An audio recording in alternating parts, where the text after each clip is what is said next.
Hello everyone, Mishi Mavros here. I added some headphones so that I'm going to be talking directly into the microphone. So hopefully that will improve the quality of the audio. I'm hoping you can't hear the wiggles in the background.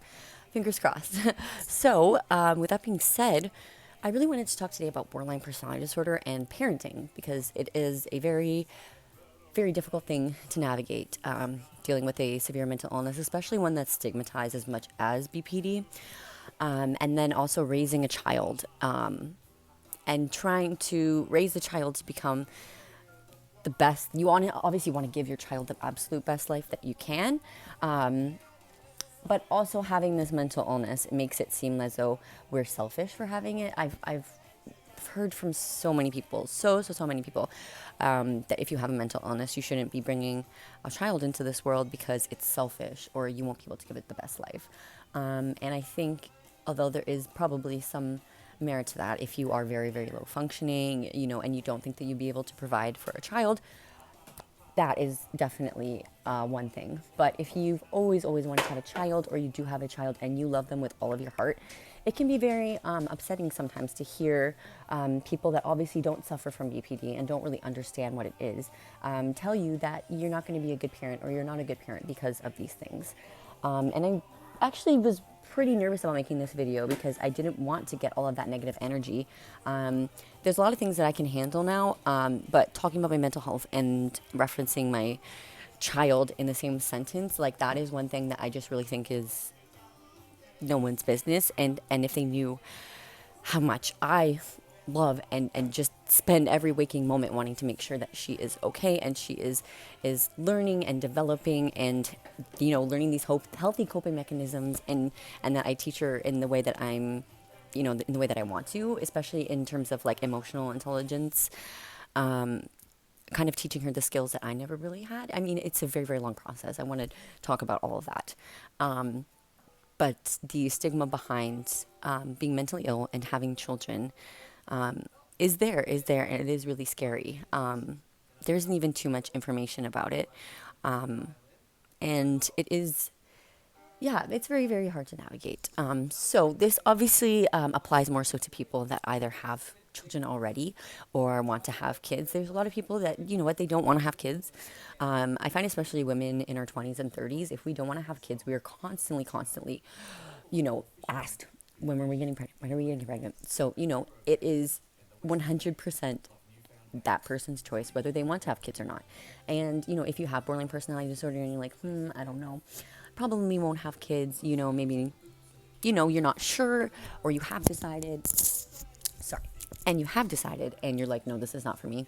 That is completely valid, and your opinion is worth more than anyone else's. When it comes to your body, your opinion just matters, and no one else's really does, right? So I guess this is more for, I've always wanted to have a kid. So even if you're 18, 19 and that you do want to have a child one day, but you're suffering from PPD and you're worried about what may happen, like, am I going to be a good parent to this child because I'm hearing all of these terrible things?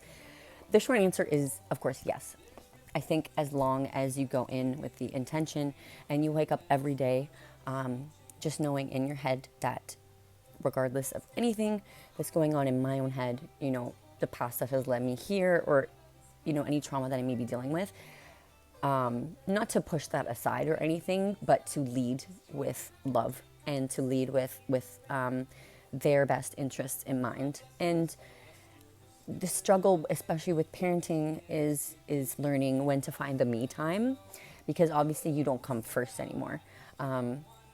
But a lot of people, especially ones that develop mental illness, it becomes impossible to be able to put ourselves in the equation at all. So we end up not being able to take care of ourselves. And so many doctors have told me, like, you're not able to take care of your child if you don't take care of yourself as well. And I was kind of push it to the side, like, yeah, sure. But when you're not taking that time just to sit down with yourself every single day, I know as a parent, it can become like, how do you have 5 minutes in the day to do anything? I get it, trust me. Like, there's dishes piled up, there's, your house is messy. That's another thing too, is that I think a lot of people place, especially on the maternal role, the mother, they place this high requirement on being a mother that they have to keep this house constantly tidy, and they have to be constantly feeding their child the healthiest things, and their child can't be watching any TV, and child can't be doing this and this and this. So anytime we do any of these things, we're like, oh my God, I'm a terrible parent. And it's like, no, that's part of normal parenting. There's probably very little, if any, parents that literally do every single thing by the book, 100% recommended, organic everything and this and that. And it's just not normal. It's not normal for people that have mental illness. It's not normal for people that don't have mental illness. So we definitely do place those unrealistic expectations on ourselves. With bullying personality disorder, we're not sure if what we deserve.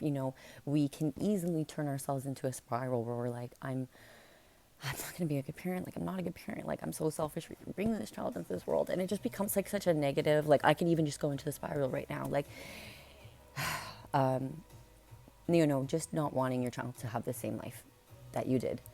It's, I think, the genuine driving force of wanting to be a good parent is wanting the best possible life for your child, and knowing that you didn't get it, but knowing that they deserve to have it. And I think that as long as you agree with that, that makes you the most amazing parent, is knowing that you want to teach your child and raise your child to become an amazing person, and genuinely caring about that child. I think people think that sometimes people with BPD have like no empathy, or like we don't care, we only care about ourselves. We're constantly thinking about that. But honestly, if I am thinking about myself, I'm usually thinking like, oh God, why can't I just do better?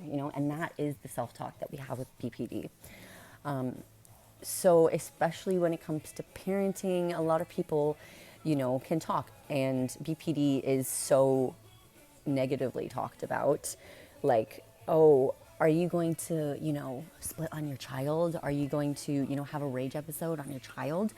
And that's, I'm not saying that would never happen. If someone is particularly low functioning, they could be struggling with other things, trauma, complex post-traumatic stress disorder. Any of these things can obviously lead to, there are probably some people with BPD that at this point in time, they would not be able to have a child. And that is okay to admit.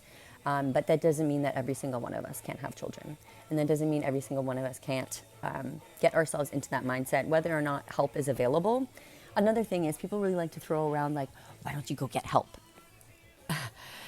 I don't know, in Canada, which is one of the best healthcare systems in the world, it is really, really hard to get help. Like, we get on 8-month wait lists, 1-year wait lists, and then those 1-year wait lists just magically turn into they've never called me. I think I'm still on like 4 or 5 wait lists over the past like 6 or 7 years.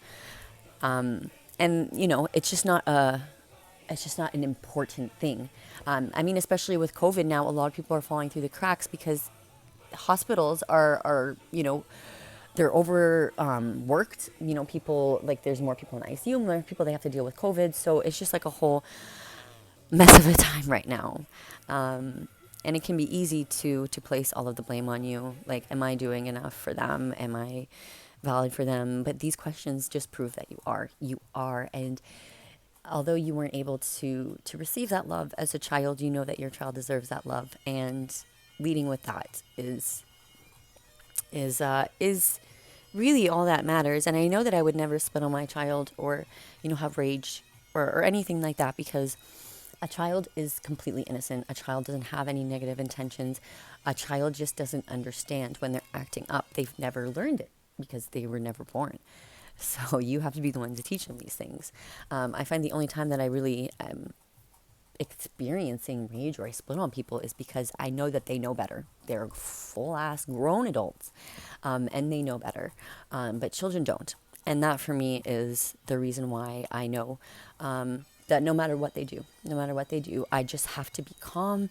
And it's a lot easier said than done, but taking deep breaths and just not saying anything and just allowing those moments and emotions to pass when dealing with your child, and then, taking care and being mindful, being very mindful with their feelings and with yours, and trying to communicate effectively. Children are not stupid. They communicate how they see you communicate. So if they see you, talking terribly about yourself or just being very like negative, they're going to have that. They're going to develop that as well. But if they hear you being very patient, when things go wrong, they hear you, you're like, it's okay.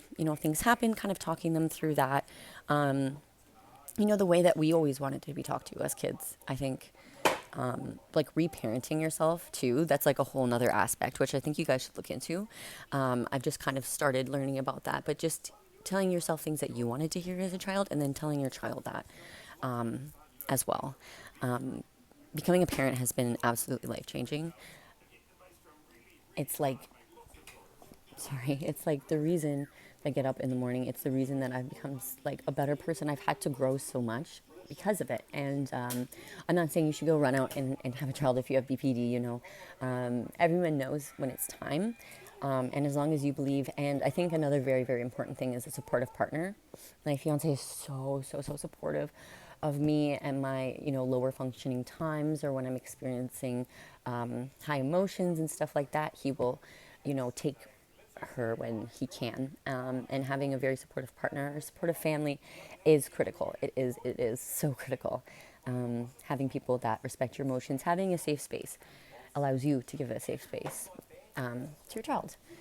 So that's just a little bit about it. I would actually like to talk more about BPD and parenting. I don't know if you guys know about the app TikTok. It's pretty big right now, but I'm going to be going live. I just need about 70 more followers.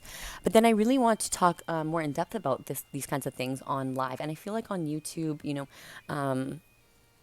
it's not really the platform I want to be getting too personal in.